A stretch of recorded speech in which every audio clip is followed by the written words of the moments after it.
Well, welcome back, everybody, to Silverstone for some more GT Cup Championship action that will be coming up very, very shortly. The checkered flag's just going out on one of our supporting races, and then the next of the circuit action will be as this enormous field of GT Cup Championship competitors head out onto the track. Bumper entry this weekend sees 40 cars assembled on the grid for our return to Silverstone and the fantastic Grand Prix circuit. So for some of the drivers, it might have been a while before they last raced at Silverstone on the Grand Prix circuit, which means track time is critical for them. And they get plenty of that in real life with free practice sessions and qualifying sessions and, of course, a sprint and an endurance race throughout the course of the weekend. But there'll be many a driver that will also hone their skills using simulators. Our friends at Traction have been very helpful, and we managed to drag along Sam Neary to Traction to get an idea and a comparison as to what the simulators are like compared to real-life racing. Hello, my name is Sam Neary. I'm a real-life racer. I race currently in the GT Cup Championship in a Mercedes-AMG GT3. I'm going to be jumping on the sim here today to do a few laps in the virtual Team ABBA Racing Merc and see how the two compare. So here we are aboard a virtual Team ABBA Racing Mercedes, driving as myself. I don't do that often. I lie, I do, every time. Just going through Cops Corner. It's a really weird corner, Cops. You always feel like you can carry more speed than you do, and then you get a track limits warning, which is never fun. Marcus and Beckett's, everyone loves it, because it's just throw it in, hope for the best, and then you come out the other side, and happy days. The thing I find with Sims is they've come a long way since I started on Sims in 2015. It's when I seem to remember my first sim. Sort of preparing, getting ready for a 24-hour race, which would have been in a couple of years' time. And they've come a long way since then. You know, during COVID, they were massive. During the height of it, when everyone was on them, it was brilliant. It was sort of like another world. They're very close. You know, the braking points are the exact same in both real life and a sim, and sort of the same amount of speed. It's just, for me, it's just lacking that slight bit of realism, which I don't think will ever come in Sims. It's just the fear factor just isn't there. But to learn and sort of master your craft, I think they're definitely taking off. And you know, a lot of young drivers are now looking towards Sims instead of karting, because as everyone knows, karting is really expensive, and Sims are expensive, but they're only one payment, and then you've got unlimited hours. So I think there definitely is a place for Sims inside of a real-life motorsport. You know, they sort of work hand in hand, right, together. So there definitely is a place for them. But you know, it's just during the winter period, I think is when they'll sort of take off again. During winter, I think everyone will be back on them again, which is brilliant because it then means the racing season never stops. Which obviously, who wants the racing season to stop? So, but no, obviously, I'm not the best on a sim. I'm getting there. I can do a decent-ish job, but you know, it's track limits I struggle with. Always track limits. Always seem to be pushing the limits too much.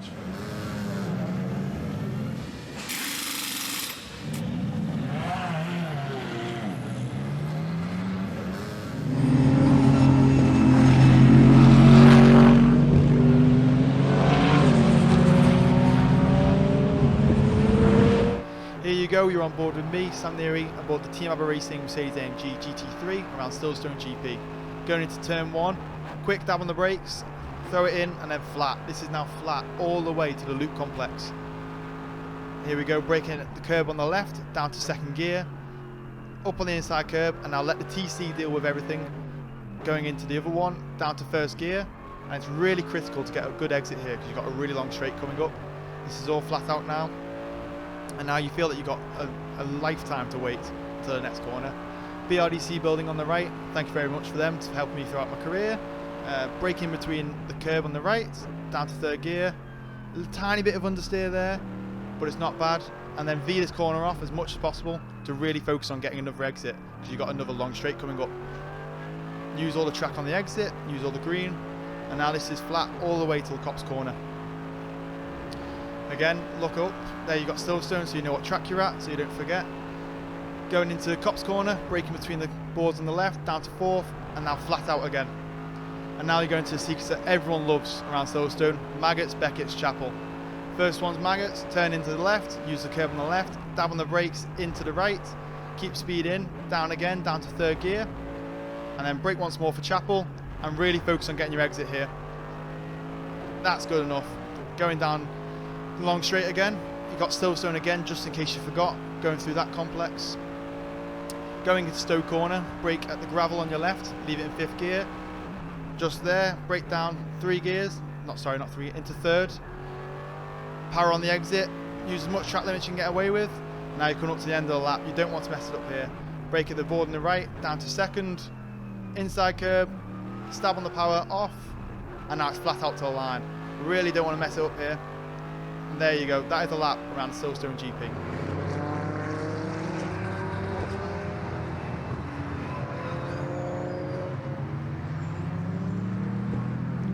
So there we go, there is a lap of Silverstone, both from the simulator where Sam Neary started from the heritage pitch and which we're racing on, and also the real lap where he started from the Grand Prix pits. But the principle is still exactly the same in terms of what you do, and great insight into how that aids drivers to get those skills absolutely honed to the best degree. And as Sam suggested, whilst realism will never be there because you don't get the adrenaline pumping, and when you're in a simulator there's no consequence if you make a mistake. There is a consequence, you're always aware of that as a racing driver, but fantastic to see that, yeah, absolutely, that the braking points and the way the car reacts is so similar between them.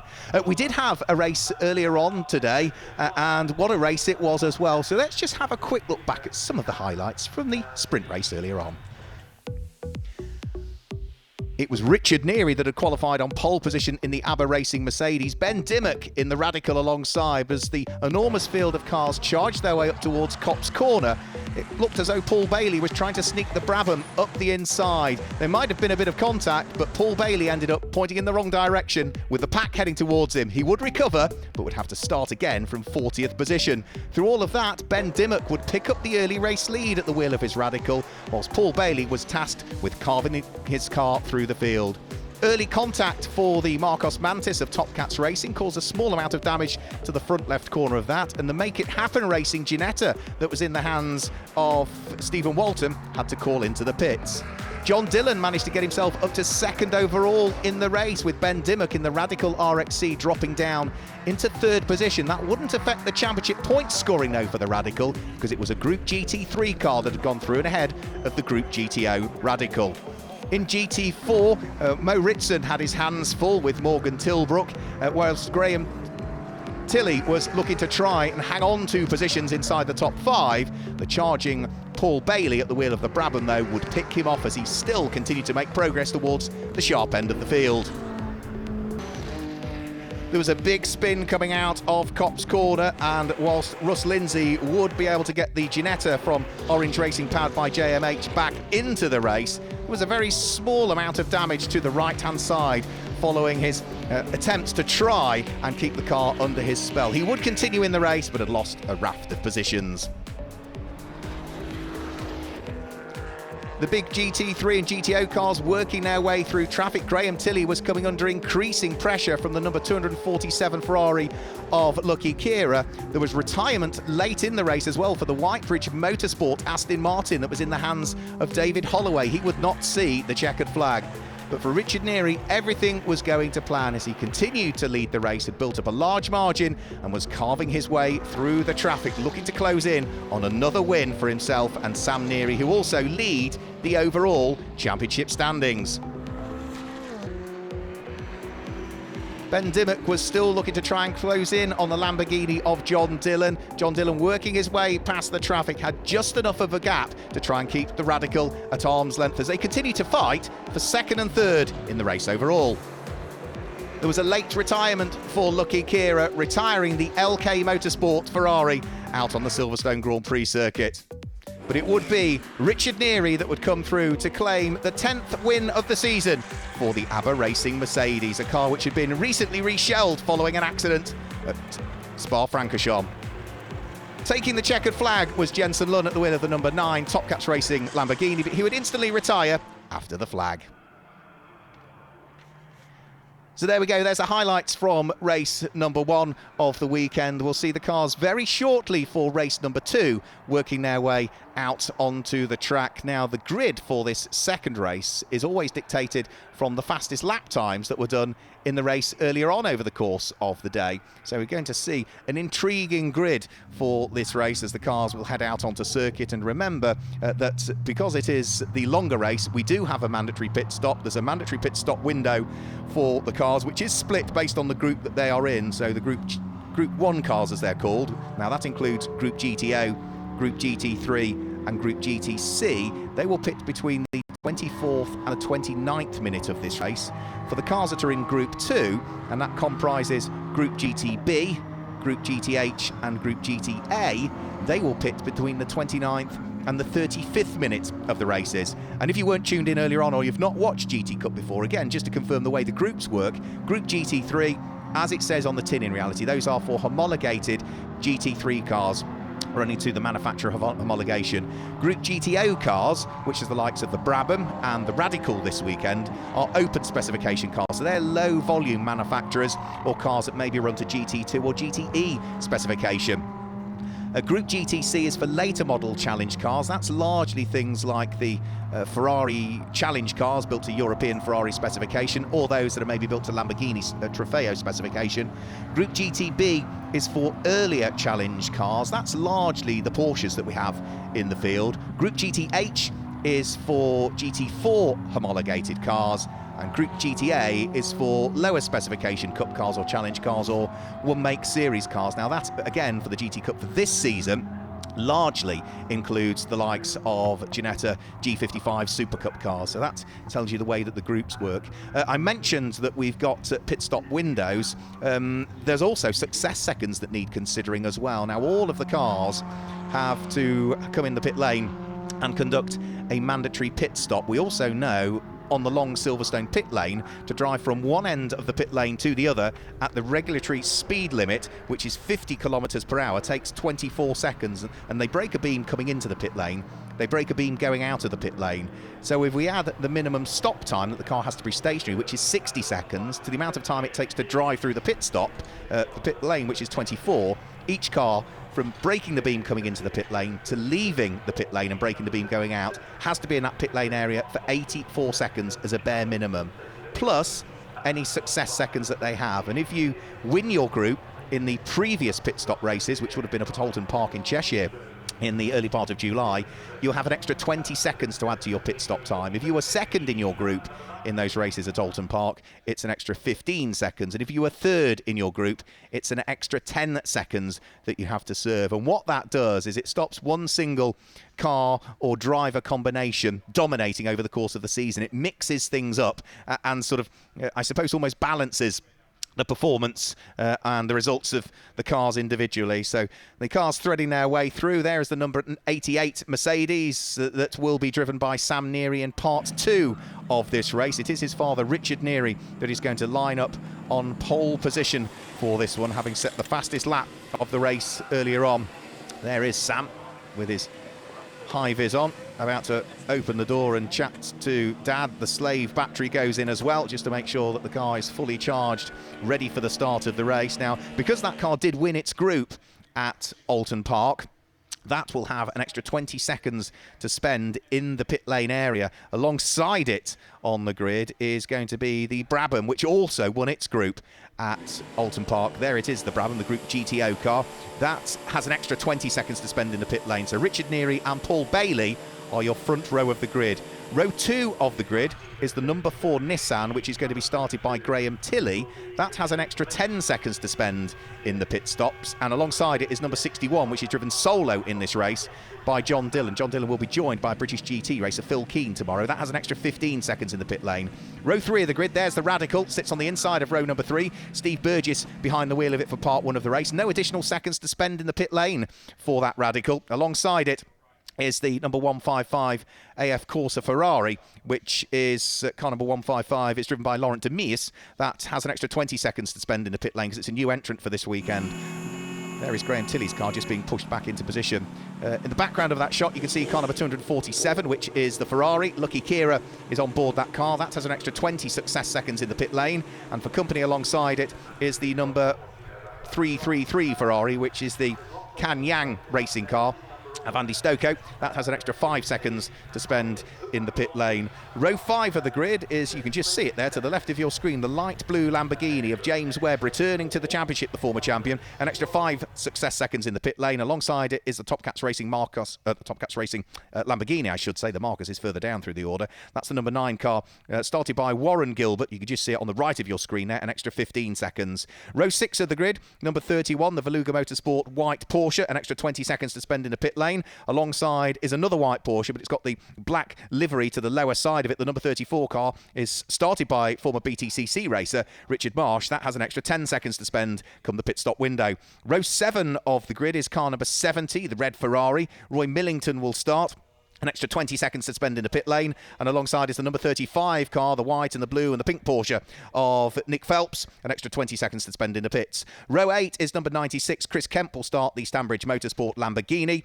No additional time penalty in the pit lane. And alongside it, returning to the series, is the BMW 1 Series, but it's got a V10 engine under the bonnet, so don't let the car fool you. It's an extra 15 seconds for Tom Barrow as they head off on their final formation lap. Row 9 of the grid is the first of the Group GTH cars. Number 66, Morgan Tilbrook at the wheel of the Mercedes. No additional time penalty for him in the pit lane. And alongside is number 32, which is the Paddock Motorsport McLaren of Alex Malakin.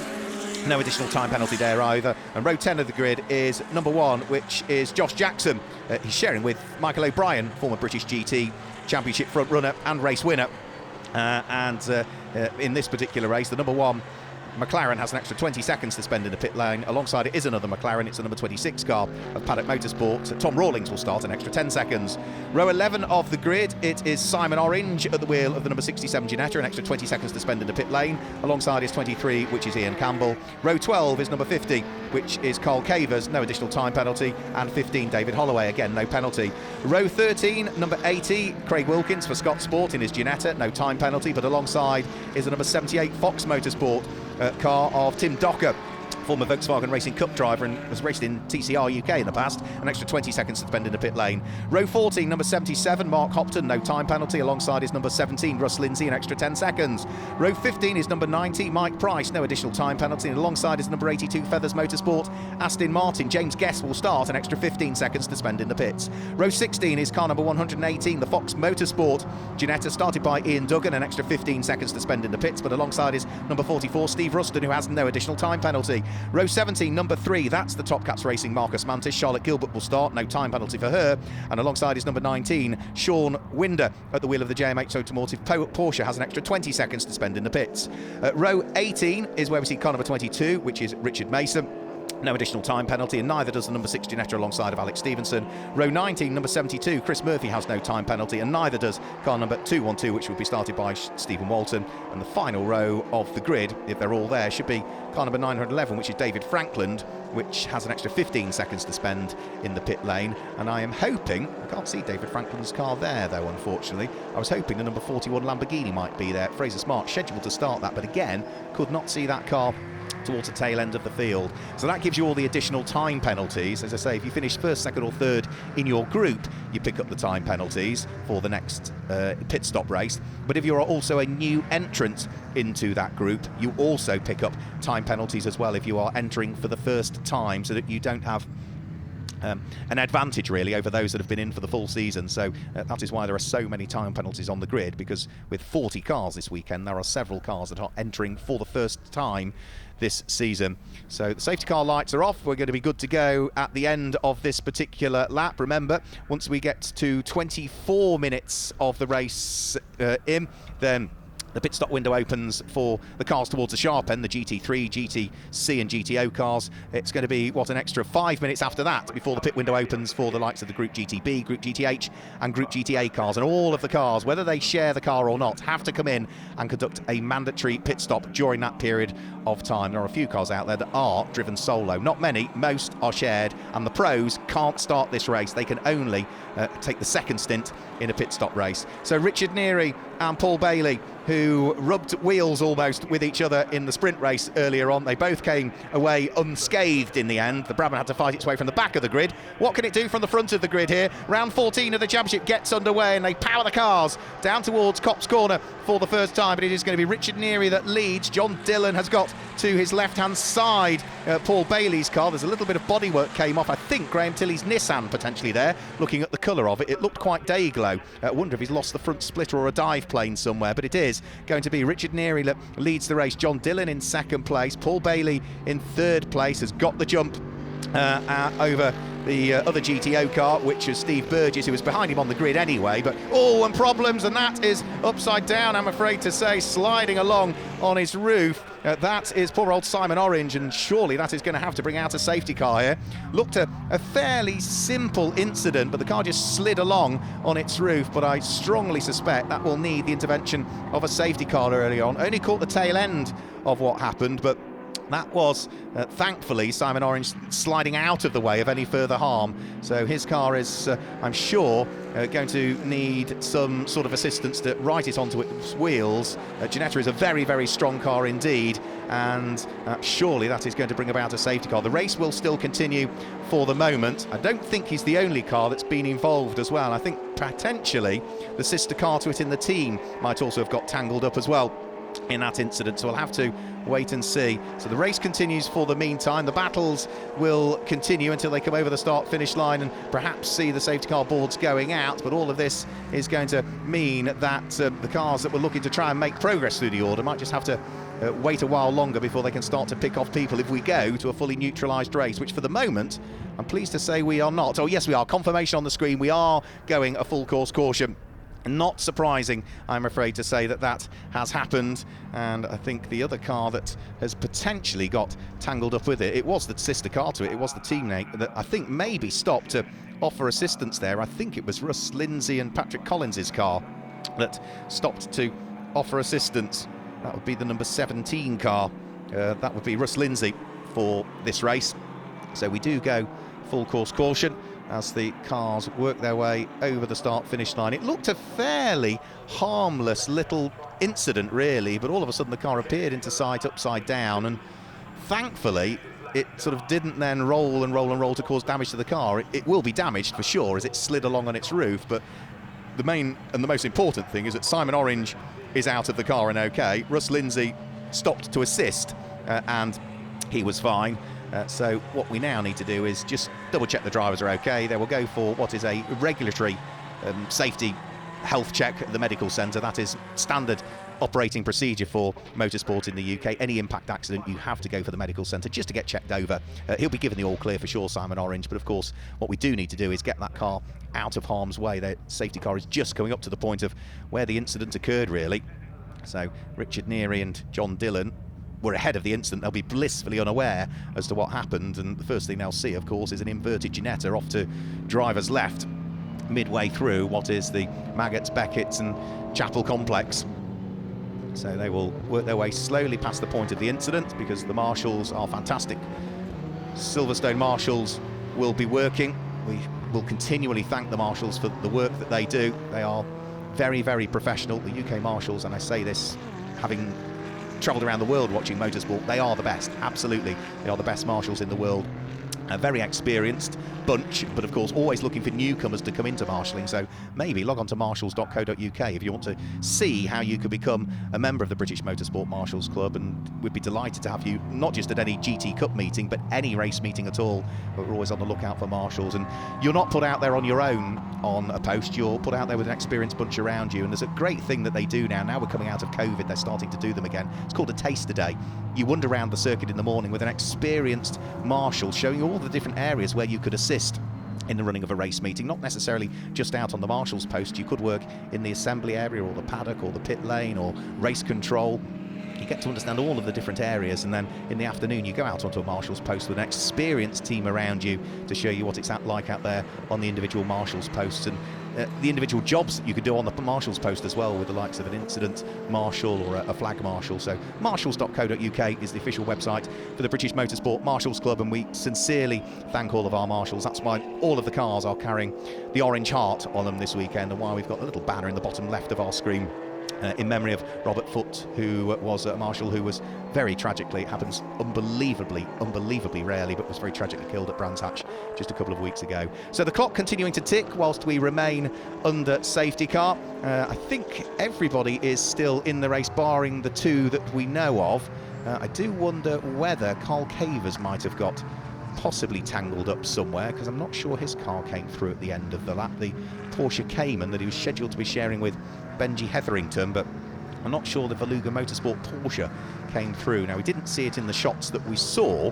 It was just the two Ginettas of Simon Orange and Russ Lindsay, but that Porsche allegedly started the race, but I've not seen it come round at the end of the first lap. So we'll have to wait and see as to whether there was a further car involved that we might be able to pick out.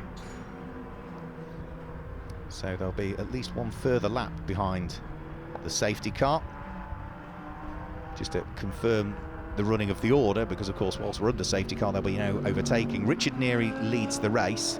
Up to second in the race had come John Dillon at the point that the safety car came out, at the wheel of the number 61 Lamborghini Huracan. That runs to GT3 specification, not all of them do in the field.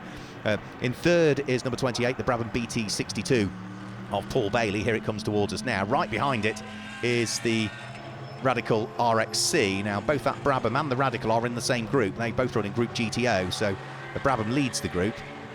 The Radical is second in the group. Fifth in the race overall is the number 4 Nissan. We need to try and have a look at the front of that and see whether it was the dive plane or something that flew off that at the first corner, because there was definitely some Dayglow yellow bodywork that went up into the air of the Nissan GTR. Let's just have a quick look. Here is the, yep, it's dive plane, isn't it? Yep, the front right left-hand corner, you can see damage to that car. Both dive planes have gone. I did wonder if it was a dive plane that had come off. Fantastic work by the camera crew and the director to pick that out. So yeah, that is going to affect that car. It's going to affect the handling of it. It might be a little bit more understeer from Graham Tilley's car than he would want in reality. There'll be less drag down the straights, but yeah, that's certainly going to affect that car. Sixth in the race after the Nissan is Lucky Kira, who is leading Group GTC for the Challenge Spec cars. There is the sorry state of the Ginetta. Very strong looking car. You can see the fiberglass bodywork, because it's a fiberglass body on those cars, of course, has been scraped away by the tarmac, but the steel roll cage inside absolutely still as it should be. So that's why Jason Orange was able to jump out of the car, extract himself, and is, I'm sure, going to be showing no ill effects at all. After Lucky Keir in 6th place, 7th place is going to be car number 333, which is Andy Stokoe, who is lying second in Group GTC. 8th place is going to be Ian Humphreys, who is driving the number 31 car. We were informed it was Jan Klinglenberg for the race early on, but I'm now re-informed it's Ian Humphreys on his own for the rest of the weekend. That won its group earlier on, and it's leading its group here, Group GTB. 9th is Championship returnee 113, which is James Webb, and completing the top 10 is the number 9 Top Cats Racing Lamborghini that we saw pull off immediately after the checkered flag in the race earlier on in the hands of Jensen Lunn. They've clearly sorted whatever the problem was. Warren Gilbert is on board for part 1 of the race. Now there's the car that stopped. There's the car that stopped to offer assistance, and will now back on board it. That's great to see, is Russ Lindsay. So stopping to assist the team owner, Simon Orange, whilst he slid along the tarmac on his roof, and now, by the look of things, has strapped himself back into the number 17 Ginetta and is going to continue in the race. He is a lap or two adrift now as a result of that, but what a wonderful thing to do for what is a paying customer, to go and check that the boss is all right.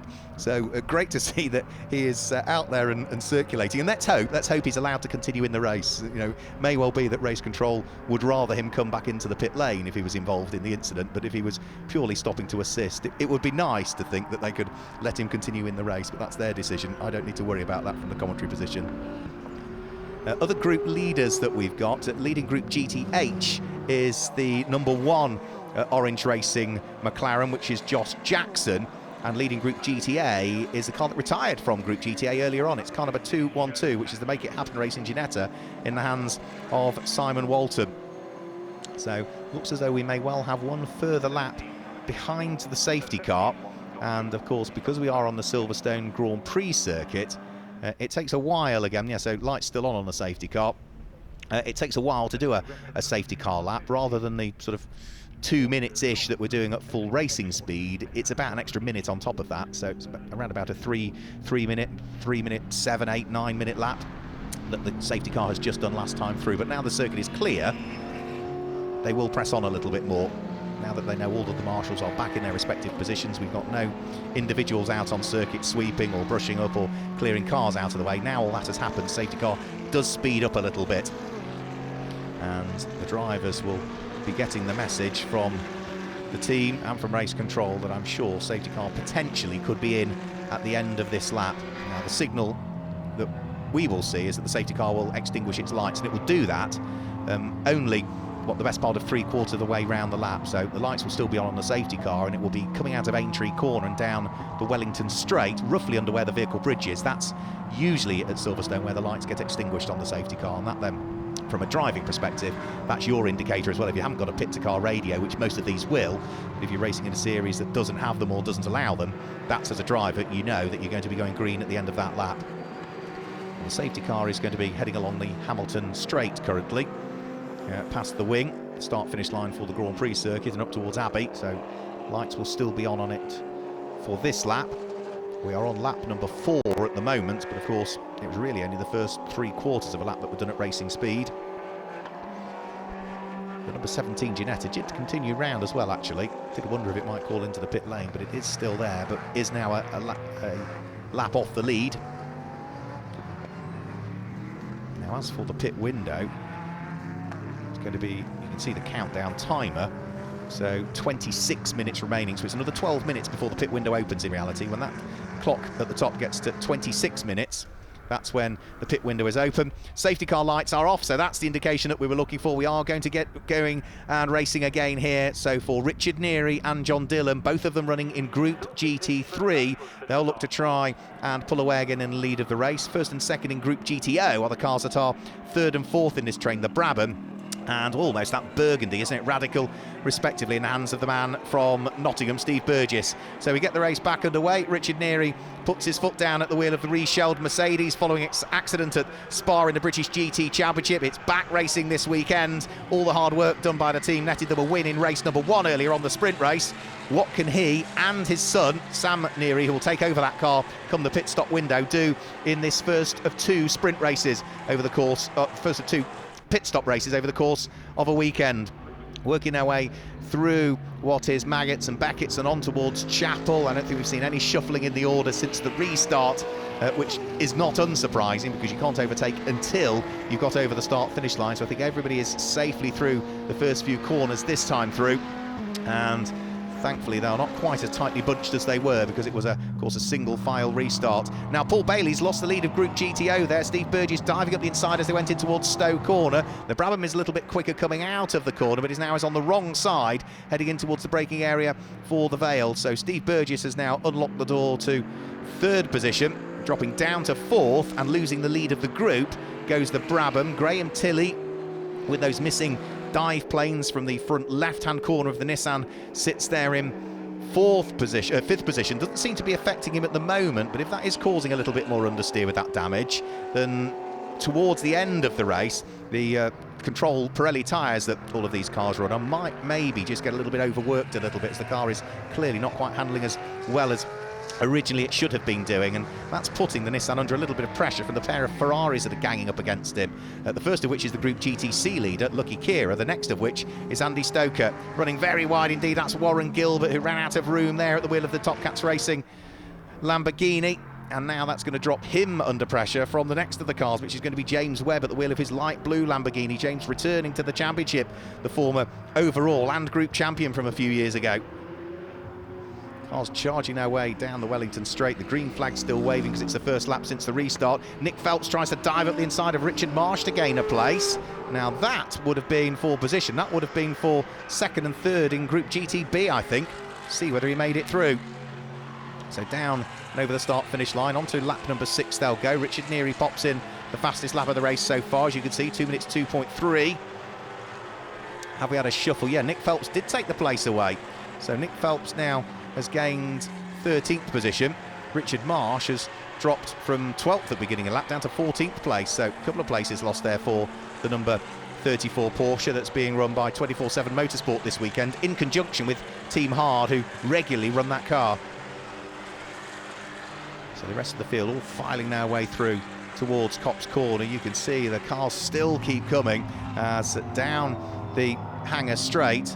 Number 31, which is Ian Humphreys, coming under pressure from Warren Gilbert. This is a Group GTC Lamborghini ganging up against a Group GTB Porsche.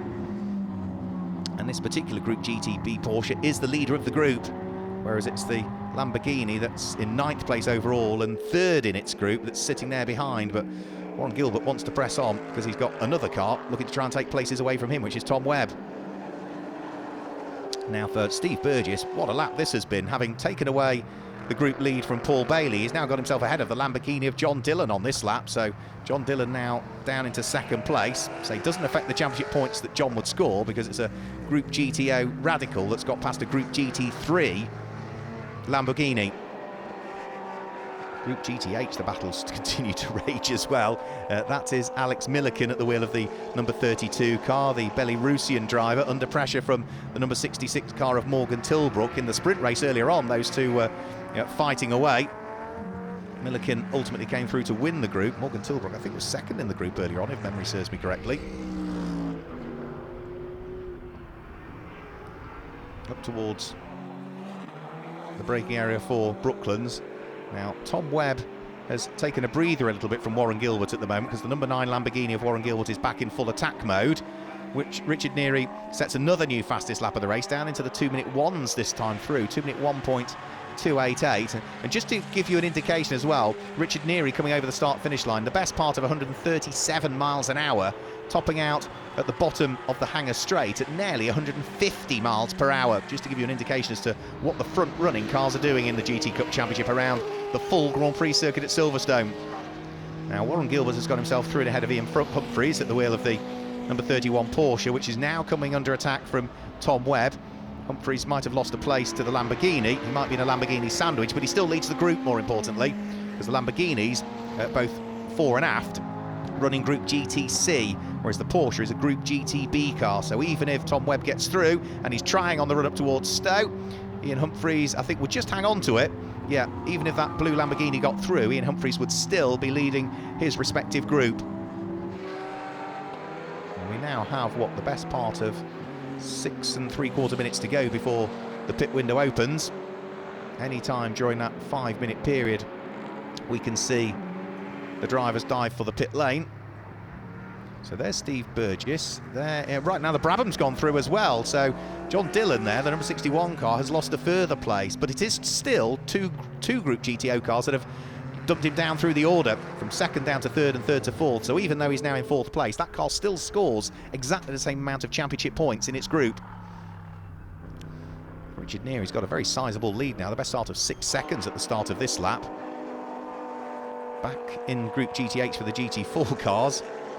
Alex Milliken still under this huge pressure from Morgan Tilbrook.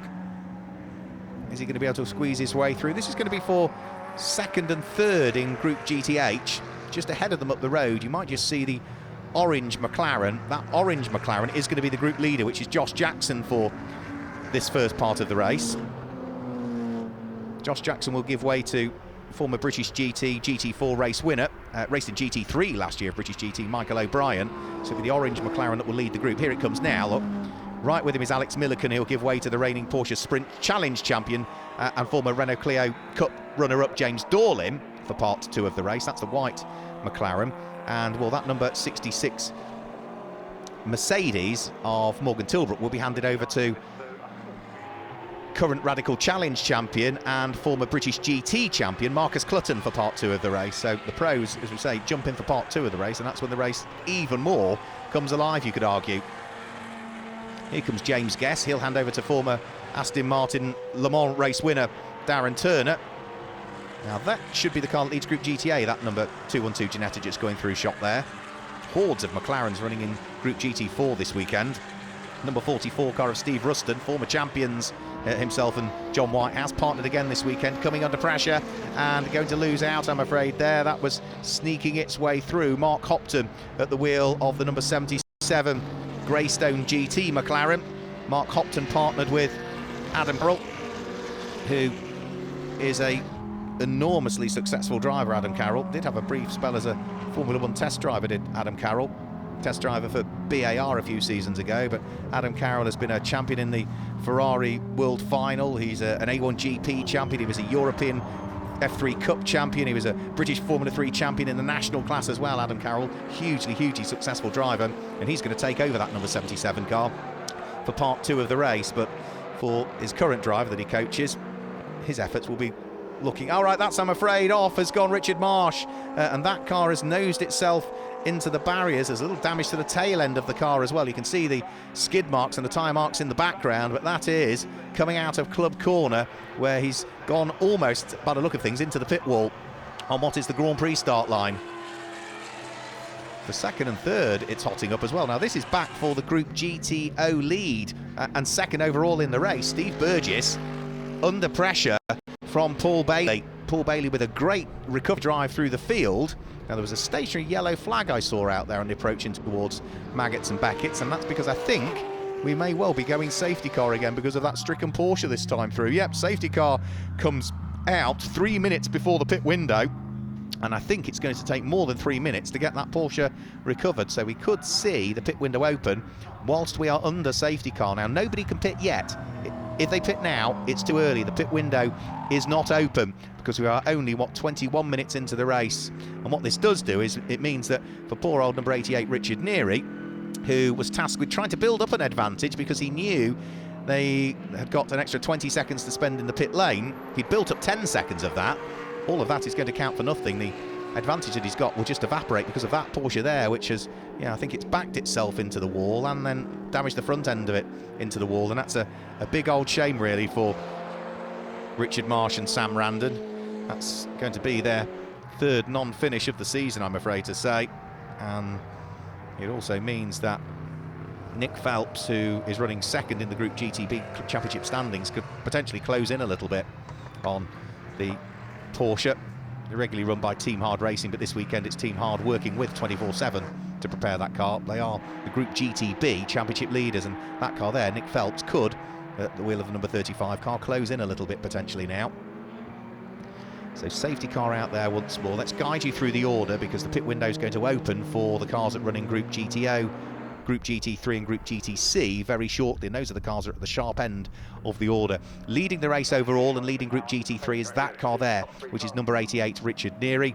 Second in the race is the number 7 Radical, that car there that leads Group GTO, that's Steve Burgess. Third is the number 28 Brabham in the hands of Paul Bailey, and fourth is number 61, which is John Dillon's Lamborghini, who is driving solo in today's race. There is John Dillon's car running in fourth position overall. Fifth place, this is the Group GTC leader that's there in fifth place. Number 247, Lucky Kira, is leading Group GTC, but only just from the number 333 Ferrari, which will be Andy Stocco. And seventh place is going to be number 4 Graham Tilley, who is starting to drop down through the order now. I think he's been into the pit lane for a little bit of work, but that will be outside of the pit window, so that car I think will drop further down through the order. Yes, moving up into 7th does come Warren Gilbert on that lap. Up into 8th comes Ian Humphreys in his Porsche. Up to 9th comes James Webb in the Lamborghini.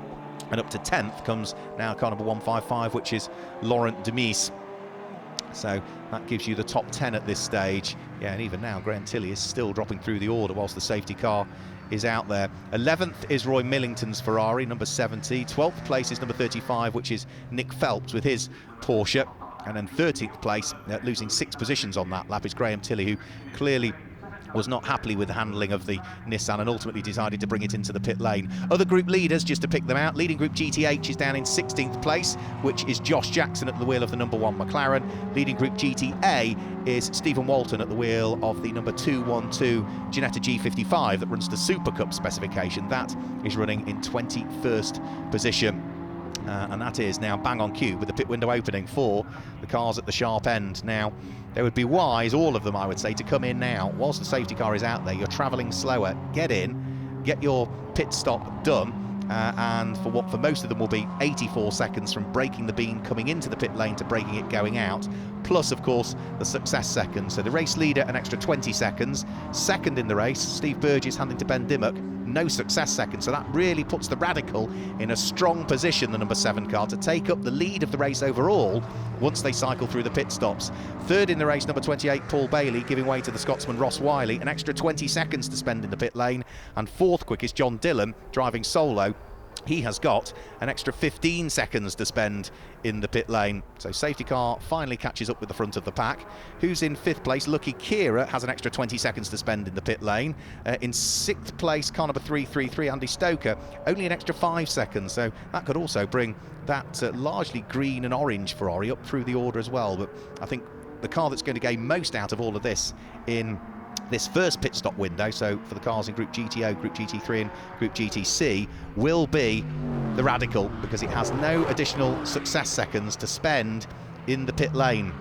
So it should be able to leapfrog everybody else. Into the pit lane they all come. I thought they would. It's the sensible thing to do when the safety car is out there and the pit window opens. They will all be, you could see the marshal there with the speed gun just tracking the speed. 50 kilometers per hour is the maximum speed that they can do. Most of these cars should have pit lane speed limiters, so it shouldn't be an issue. And as they all dive their way down the pit lane, I don't think there is anybody in Group GTO, Group GT3 or Group GTC that is not stopping. Everybody is diving into the pit lane, including the Nissan again. We mentioned earlier on that number 4 Nissan of Graham Tilley had just been in for some work to be done, dropped him from, what was it, 7th down to 13th place. Well, back in he comes, and now the lead car behind the safety car is going to be one of the Group GTB Porsches, which is going to be Nick Phelps. There is the sorry sight of Richard Marsh's Porsche. Breakdown crews on the way to move it out of harm's way. Now, Group GTB, Nick Phelps is second in Group GTB. Where is the Group GTB leader? Right, Ian Humphreys, the number 31 car. That's the car. I'd be keen to see whether it's in the pit lane, the number 31 Porsche, because it isn't there behind the safety car. It shouldn't be pitting, I don't think, in this group. It is shown as being, on my screen at least, Group GTB. It's done an outlap now, so I do wonder whether they might have pitted early, or whether the car isn't running in Group GTB. Certainly my information suggests that it has moved to Group GTB. That's matched with what I'm seeing on the screens in front of me, the timing system that we can utilise whilst at the circuit.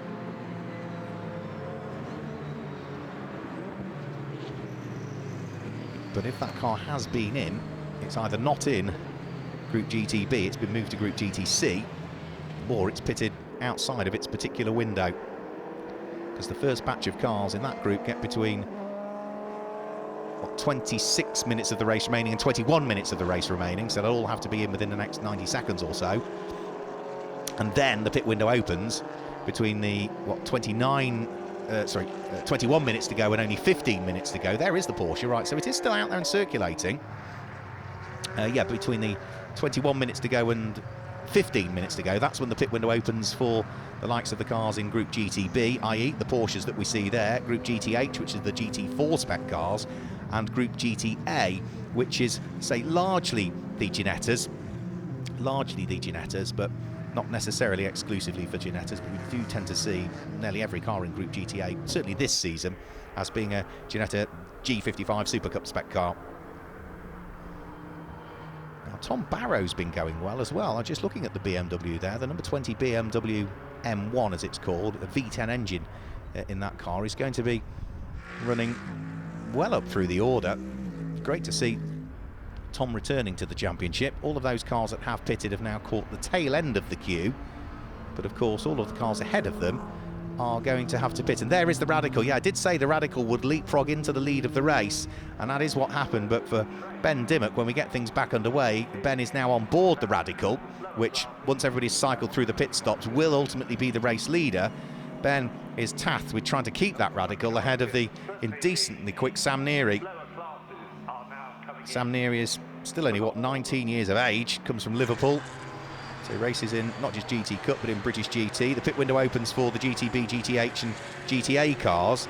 Now, for some of them, they've already gone over the start-finish line, but for those that are at the tail end of it, they might be able to sneak into the pits on this lap. So depending on how the recovery is going, if the circuit is clear and we go back to green flag racing shortly, that could give an advantage to some of the cars that were further down through the order, because they can pit under safety car, lose less time than if we go green flag racing. So it'd be interesting to know as to how quickly this gets cleared up. Well, the course vehicle, the recovery truck, is leaving the scene.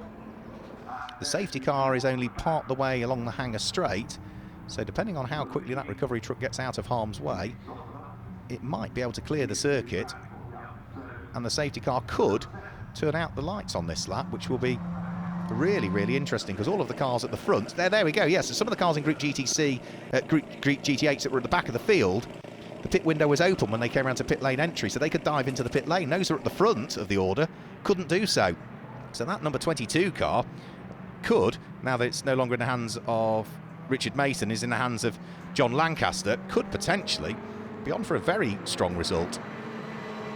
John Lancaster is not a slouch at all. He's been a champion in the European Le Mans Series in the LMP2 category in 2015. He was runner-up in the Formula Renault Euro Cup as well some years ago, 2017. He's done World Series by Renault, Auto GP. He got to GP2 in his single-seater career. So it could well be a strong result for himself and some of the others that were towards the tail end of the field, but the pit window opened, and that's sort of thrown them a bit of a lifeline and could enormously affect the outcome of the race. So is the safety car going to come in on this lap? Surely by now the circuit will be clear. The camera that shows us all the way along the Wellington Straight will be the one that will pick up on what's going on, and safety car should appear very... Yep, lights are out, so we are going to go green this time through. So this is going to make things really intriguing, because all of the cars behind the safety car are going to have to surely pit, if not on this lap, but the following lap, which means they are pitting under racing conditions and now going to lose more time than the cars that were behind them in the race earlier on, but were able to get over the start-finish line whilst the window was open and dive into the pit lane. So this is going to be enormously interesting. Nick Phelps dives for the pit lane. Tom Barrow dives for the pit lane. Into the pit lane comes absolutely everybody who couldn't pit on the previous lap because the pit window wasn't open. I thought this would happen. I've done this before. You can never guess. And it is going to be, after all of this, the first car over the start-finish line to get the race back underway properly again is going to be Ben Dimmock at the wheel of the Radical RXC. He's got Sam Neary in second position, and third place is the Scotsman Ross Wiley. Pit lane looks rather full, doesn't it, as they all head down the pit lane to start their pit stops for Group GTB, Group GTH, Group GTA. But it's Radical from Mercedes, Brabham from Lamborghini by the look of things, and now Sam Neary nips up the inside of the Radical to take the lead of the race. I think Ben Dimmock probably made it reasonably easy there, because Ben will be more focused on hanging on to the lead of the group and keeping that Brabham behind.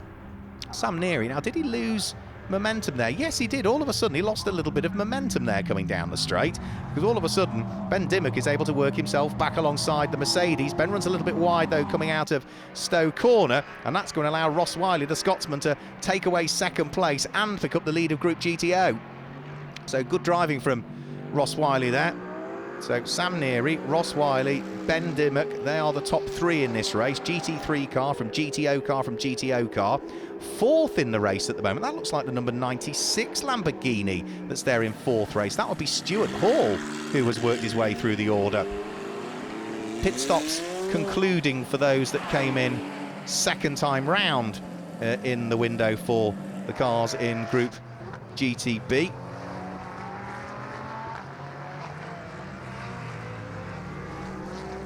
Just have a quick look now. Carnaby, the blue and orange Ferrari, is now Jamie Stanley that's taken over from Laurent Demise. That's the number 115 car. For the lead of the race, though, Ross Wiley flashing his lights at Sam Neary. We have not seen an overall win for the Brabham so far this year. It's had it's had third places in the race, but I don't think it's had an overall win as yet. It's had group wins, but not an overall win. Now, there were a few question marks about some of the mechanicals on the car, but it's running beautifully well at the moment and is now looking to try and take up the lead of the race. Sam Neary will squeeze Ross Wiley in a straight line. The Brabham has the legs, but certainly looks as though for the moment the Mercedes is hanging on to it, so they've now got lots of traffic feeding their way out of the pit lane to try and deal with as well as they head up towards what is Maggots and Beckett's. And the car that's directly ahead of them, I think, is Jordan Albert, another driver who used to race in the British GT Championship but first cut his teeth in things like BRDC Formula 4 did Jordan Albert. He's at the wheel of the number 78 car, moves out of the way, allows a leading pair to get through. New fastest lap of the race for the Brabham as well, 2 minutes 0.511 for the first flying lap as well for Ross Wiley, and that, I'm afraid to say, is retirement for one of the Ferraris out of the race. Looks as though it's going to go. And now where has he parked that car? Hopefully in a safe position so we don't have further safety cars with 15 minutes to go. Busy section of the race for Sam Neary. Can't afford to be compromised by the slower traffic. Next to the cars he'll come up against will be the number 26 Paddock Motorsport McLaren, by the look of things, of Mo Ritson. Nick Phelps is just up the road as well, so lots of flashing of lights by Sam Neary, but Mo Ritson chops across the nose of it. As for Ben Dimmock, well, he's now coming under pressure from the number 4 Nissan of Will Tregurtha, who's managed to get himself through and ahead of the number 96 car of Stuart Hall. So we've had a bit of shuffling through the order there. Ben Dimmock's going to lose out to Will Tregurtha and to Stuart Hall, and then potentially the Ferrari of Jamie Stanley might try and nick a place as well. Jamie Stanley's trying around the outside at the loop and tries to get a better run coming up towards Aintree, but runs over the curbs, and for the moment the Ferrari sits behind the Radical that started this lap in third, and I think he's going to be down to potentially sixth by the end of it. Sam Neary still hanging on to the lead of the race at this stage, but there's going to be no let-up at all in the pressure from Ross Wiley in the Brabham behind. There's going to be no time to relax because of all of the traffic that he's going to have to deal with as well. Jamie Stanley's still trying to see what he might be able to do to sneak his way through and ahead of Ben Dimmock at the wheel of the Radical. Well, Sam Neary works his way through the traffic now. A bit of a wiggle there from that car as he turned in towards Copse that time. Car just looked a little bit unsettled. There's more traffic to deal with up the road, which is going to be James Townsend now, who's taken over the Ginetta, the Fox Motorsport Ginetta, car number 118. James takes his usual racing line. Sam has to wait to get back on the throttle heading out of the final part of Beckett's and onto Chapel Curve. Ross Wiley would have been on the throttle that little bit earlier, which means he's got more momentum all the way down the Hanger Straight, and it looks like the Brabham, the BT62, goes through to take up the lead of the race. So it is Ross Wiley now that leads overall. Sam Neary is not going to give up the lead of the race easily, and it looks as though one is going to go right of back marker, the other one's going to go left of back marker, and they are still side by side in towards the Vale. Sam Neary and Ross Wiley absolutely together. Ross Wiley bounces over the curbs. Sam Neary takes up the lead of the race. And that was all down to just where they met James Dorlin, who couldn't just disappear at the wheel of his McLaren. James is a very fair, a very experienced driver, but he just couldn't disappear. They met him in the wrong place. And Sam Neary absolutely pounced on that to retake the lead of the race. And guess what? More traffic up the road to deal with as well. Tom Barrow at the wheel of the Beamer is the next of those that he's going to have to try and shuffle his way through. Fantastic racing from the GT Cup as ever. Now, Will Tregurtha in the Nissan is going beautifully well. It's such a shame that Graham Tilley lost that time earlier on with a pit stop, because the Nissan is now in third position. So down the Wellington Straight they'll go. More traffic than they need to be dealing with. All of the Ginettas in Group GTA are busy having their own fight, but the race leaders need to get through, need to clear the traffic. The next bit of traffic is going to be Michael O'Brien, who's taken over the number 1 McLaren. That is passed by Sam Neary on the exit of Woodcote. And it certainly now looks as though Sam Neary through the traffic has had a slightly better run than Ross Wiley, but the traffic still keeps coming. The number 17 car of Patrick Collins is next up. Now, I mentioned the number 22 McLaren would be one to watch out for, because it was the first of those cars to pit that lap earlier.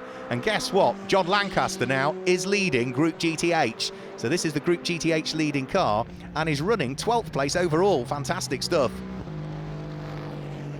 Pick up on who the group leaders are shortly. I'll tell you that leading Group GT3 is the overall race leader. Second in the race is the Group GTO leader, which is Ross Wiley, who again the Brabham is looking to try and attack. Sam Neary moves once to defend the position in a straight line. The Brabham has the legs. The Mercedes is a little bit better through the corners with the aero of a GT3 car compared to the Brabham.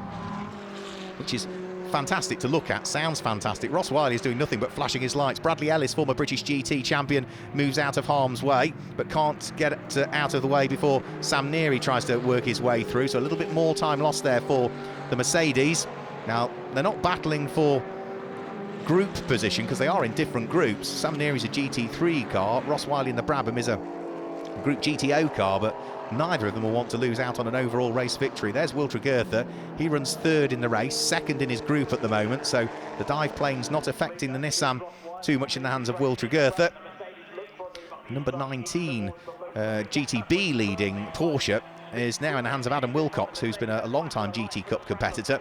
Did race in British GT as well for a period of time, so that is a car that Sean Winder was driving earlier on, but that leads Group GTB. And is currently sitting, 12th position overall in the race. We ought to say the Group GTC leader is at the moment the number 96 Lamborghini, which is in the hands of Stuart Hall. And then who else have we got? We've mentioned the number 22 McLaren leading Group GTH. Group GTA is being led by the number 6 Ginetta at the moment, which is James Kellett. Double former Ginetta champion, James having taken over that car. That's the number 6 car that leads the group. Such an intriguing race with the pit window opening under safety car for the first batch of cars, those in Group GTO, Group GT3, Group GTC, but the pit window opening for some cars, but only those at the tail end of the train in the latter groups. And certainly those at the tail end have gained enormously, having the capability to pit under safety car, as everybody else had to do it just as the race went back to green. And that has shuffled the order. It has meant that there is enormous amounts of traffic for everybody to dealing with. But for the moment, sensible driving, I've got to say, from everybody. Closing speeds for some of the cars are quite enormous, but everybody is driving sensibly, staying out of harm's way and putting on a good show here for what is round 14 of the GT Cup Championship 2021. Sam Neary is there in second position. Is now the best part of a second and a half behind Ross Wiley, who will be being cheered on by Paul Bailey from the pit wall, I'm sure. John Dillon lost out enormously come the pit stop window. The number 61 Lamborghini dropped down into 7th position. Now this little fight that's going on here is James Webb fighting away with Jensen Lunn. That's for the final place inside the top 10 actually, and it looked as though the order had shuffled. So yeah, Jensen Lunn now ahead of James Webb. That wasn't the case as they, in fact no, it was the case as they came over the start-finish line. Yeah, so still in 10th position is the silver and green Lamborghini, the blue Lamborghini of James Webb, still just outside of the top 10. There's the Group GTA leader, so that's James Kellett. He leads Group GTA and is looking to still try and push on at the wheel of that Century Motorsport prepared car. James, a double former Ginetta GT5 champion. He was also a Ginetta Junior Winter Series champion some years ago, as well as having claimed a title in karts as well. Back, best part of nearly 10 years ago now, as a karting champion. Ross Wiley down sub 2 minutes. Fastest lap of the race, 1:59.7 exactly. So good laps being pumped in by Ross Wiley, who is just now starting to stretch that lead advantage. 2.648 seconds to the good is Ross Wiley. And you can see as he works his way past Marcus Clutton's GT4 Mercedes that the gap back to that number 88 all carbon fibre bodied Mercedes of Sam Neary is just increasing all of the time. So they were so late rebuilding this car and reshelling the car after its British GT accident at Spa-Francorchamps that they haven't even had the time to put the livery on it as yet. It's in pure carbon, hasn't been wrapped at all. I'm sure will be when the car is next out in competition, which in the GT Cup will be at Donington Park in a few weeks' time. Flash of the lights for John Dillon, who knows he needs to get on with it here. He's got the Radical of Steve Burgess sitting right behind him. Steve may well have dropped down through the order a bit more now. He's now down into 7th place, having lost out to John Dillon on the previous lap, but still lies second in Group GTO. So it's still a reasonable points haul for the man from Nottingham. Steve is a multiple former Radical champion, but intriguingly is also a former British quad biking champion, is Steve Burgess. So over the start-finish line on the Grand Prix circuit, past the wing they will go, but they're only, the best part of halfway around the lap using the heritage pits. So through Abbey, through Farm, up towards the heavy braking area at Village. Really have to get the car anchored up there, but good overtaking point is Village. And then even the run out of Village and up to the loop provides a good overtaking opportunity. Now Jensen Lunn under enormous pressure still from James Webb. He's having to really stick his elbows out to try and hang on to the final place inside the top 10. This is going to be for 4th and 5th overall in Group GTC. So it's not for a podium spot even in the group, but it is for the final place inside the top 10. So they're still busy squabbling away, whilst our race leader, Ross Wiley, just keeps getting quicker and quicker and quicker. Another new fastest lap, as you saw, 1 minute 58.742 from him that time through. So 5 minutes of the race still remaining. The Brabham, for what is the 19th time, heads along the Hanger Straight and up towards Stowe Corner. 161, almost 162 miles per hour there, Ross Wiley, before he dived on the brakes and turned his way in towards Stowe Corner. Sneaks his way through and past Callum McLeod, another former British GT racer who is partnered up with Mike Price again at the wheel of that number 90 Balf Motorsport McLaren, the 570S GT4.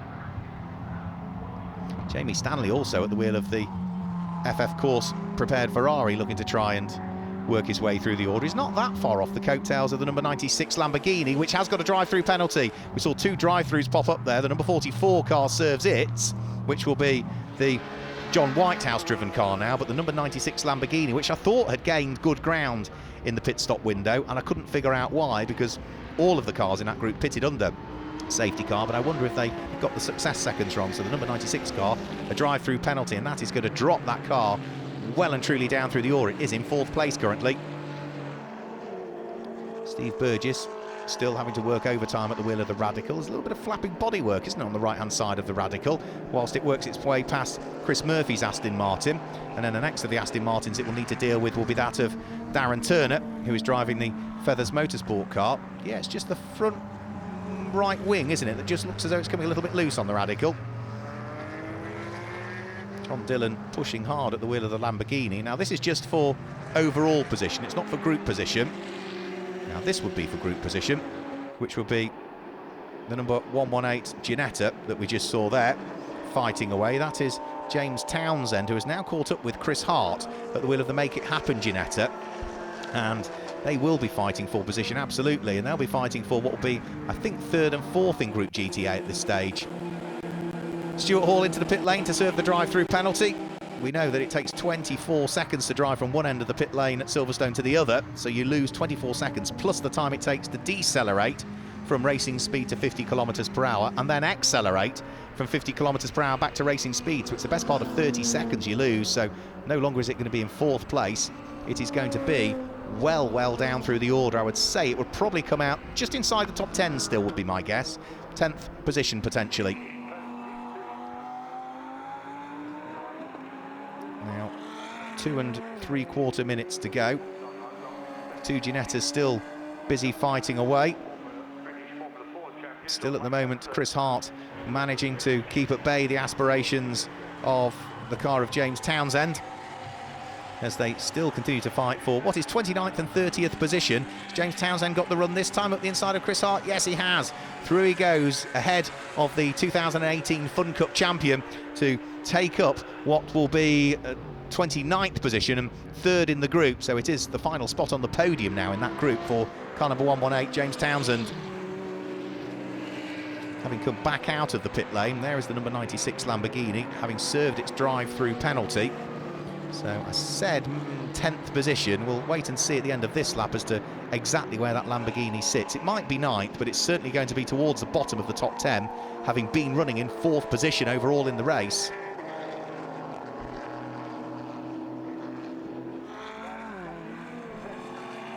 Tregertha still being kept very busy indeed. He is there in 3rd place, lapping Adam Wilcox's number 19 Porsche, whilst Adam Wilcox laps Callum McLeod's number 90 Balf Motorsport prepared McLaren. And for Will Tregertha, still more work to deal with. That's the thing, it's such an enormous field of cars this weekend that you always know there's going to be back Margot Labrie to get involved with. But for Ross Wiley, I think he's now at the point of the circuit where he's done a good chunk of the overtaking and now just stroke the Brabham home. The Brabham BT 62 is on course for its first win in the GT Cup Championship, and for what is a pretty unique racing car, not just in Europe but around the world. It's going to be the best part of a 10-second lead that Ross Wiley will have built up in the early stages from the number 88 car of Sam Neary, who will still be on for a group win, and that's important because remember, this number 88 Mercedes leads the championship overall, so if it claims a group win, that's maximum championship points, and that still means that with the race win that Richard Neary took driving solo earlier on in the sprint race, it still means that it's a solid weekend for Sam and Richard Neary. See the sparks coming off the front splitter of the car. So low slung are the GT3 cars. This is the fight for 5th and 6th overall, so it's going to be second place in Group GTO for the Radical, 4th place in the group potentially for John Dillon, and that number 22 car looks as though it's on course for a win in Group GTH, which will be John Lancaster. But for Ross Wiley and Paul Bailey, up towards the final corner comes Ross Wiley. He's going to stroke the Brabham home for a win in round 14 of the 2021 GT Cup Championship. A fantastic drive from the back of the grid earlier on today for Paul Bailey, but a win for himself and Ross Wiley in the pit stop race. That does mean, of course, they will carry an extra 20 seconds success penalty into tomorrow's race. Second in the race overall, but the win in Group GT3 goes the way of Sam Neary and his father Richard, who started the car, and third overall in the race, which seems to be the regular finishing position for Graham Tilley and Will Tregertha. It's another third position for the Nissan. Well done for them, considering that car had 2 pit stops as well, with the problems of the dive planes having parted company with the car, with, I suspect, a little bit of contact at the start. 4th place for Laurent Demise on his return to GT Cup, partnered by Jamie Stanley at the wheel of the Ferrari. They come through to finish in 4th place. 5th place should be the Radical, will be appearing into sight not before too much longer,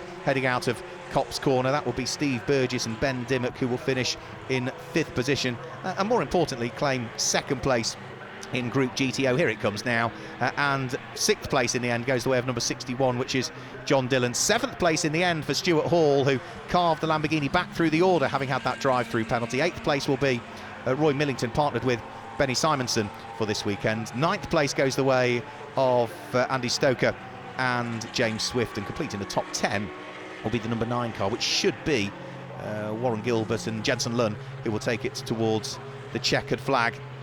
And what has been a fantastic couple of races today for the GT Cup Championship.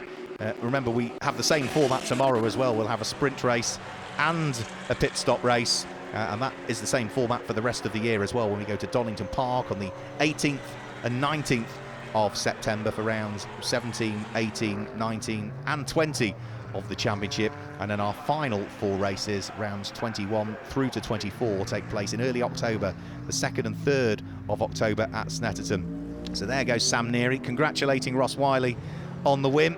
Hard fought it was between the pair of them, but good respect shown on the slowdown lap. 25 points for a win if you have more than 3 starters in the group, 18 for 2nd, 15 for 3rd, but for the likes of Group GTO, for Ross Wiley and Paul Bailey, only 2 starters in that group today, so they'll be on slightly reduced points. 18 points they will claim for that race win, and all rounds count as well. There are no dropped scores in the GT Cup Championship. Every single round, and therefore every single point, is important. You have an off weekend, it can enormously affect your ability to scoop up the championship spoils at the end of the season. And of course, in the case of Group GTA, you also need to try and ensure you get as many cars racing in the groups that you are on maximum championship points, but that is somewhat out of their hands. So congratulations to Paul Bailey and Ross Wiley, their first win in the GT Cup Championship. The Brabham BT62 not only looks good, it goes very well indeed. It sounds fantastic as well, and that will please not just the drivers, it will please David Brabham, who is here, who had to fight hard just to regain the Brabham name. So let's confirm the results then. The win goes the way of Paul Bailey and Ross Wiley. They also win Group GTO, and 2nd in the race but winning Group GT3 was Sam and Richard Neary. 3rd was Graham Tilley and Will Tregertha. 4th place to Laurent Demise, returning to the championship with Jamie Stanley. 5th place for Steve Burgess and Ben Dimmock, with 6th place being John Dillon, driving on his own today. In 7th place, the winning Group GTC, despite the drive-through penalty, goes the way of Chris Kemp and Stuart Hall, from Roy Millington and Benny Simonson, who finish in 8th place. Andy Stoker and James Swift were 9th, and Warren Gilbert and Jensen Lunn completed the top 10. In 11th place, it was James Webb returning to the championship. 12th place was our Group GTB winner, which was Dean Winder and Adam Wilcox, ahead of the 13th place car, which was the Group GTH winner. And I think that's the first time this season that we've seen Richard Mason and John Lancaster win Group GTH, so congratulations to them and the Greystone team for that one. Then as we head down through the top 20, we have to look outside of the top 20 to pick up on the winner of Group GTA, and that goes the way of Alex Stevenson and James Kellett, who finished in 21st position and scooped up the win in Group GTA for their Ginetta and Century Motorsport in what was a fantastic race from the GT Cup Championship. More races to come throughout the course of tomorrow. We've got a sprint race to look forward to and a pit stop race as well. But from everybody here at Silverstone and the whole GT Cup team, thanks for joining us here on day one. But don't forget, we'll be back and we'll do it all again tomorrow. Until then, goodbye.